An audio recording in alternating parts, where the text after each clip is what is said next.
Let's talk about fairness for EU creators in the age of AI. People find generative AI very useful, for example, to create texts, images, music videos, and to summarize documents or news. But this comes with challenges.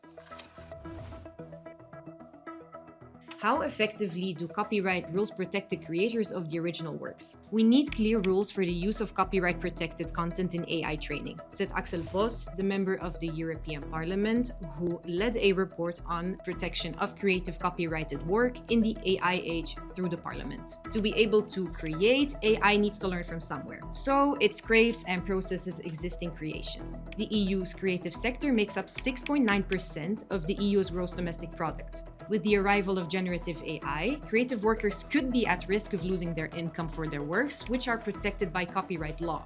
The Parliament is saying that the copyright rules in place should also apply to copyright-protected works online. Here's what the members of the European Parliament want to do about it.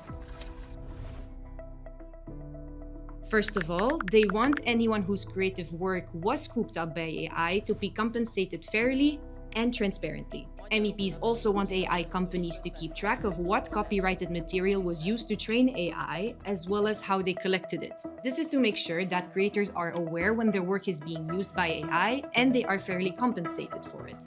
There has to be developed a licensing market. We also think that the AI developer in this case needs also help in detecting what can I crawl and what can I not crawl. This is very important.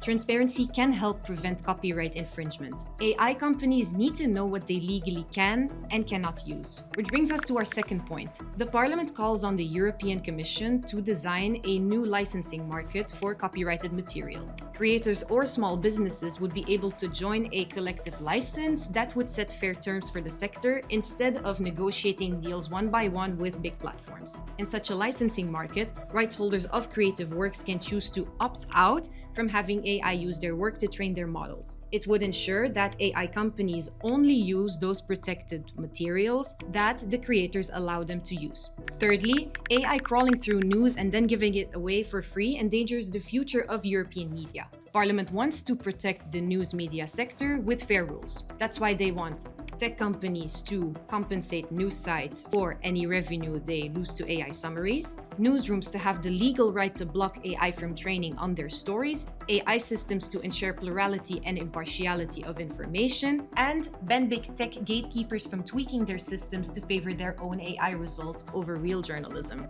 Ultimately, MEPs state that content which was generated by AI should not be copyright protected. The EU has been adopting AI rules aiming at protecting Europeans and fostering innovation. Parliament says that it's important to evaluate and update the existing rules about copyrighted materials for the age of AI. Subscribe to keep up to date with what else the European Parliament is working on.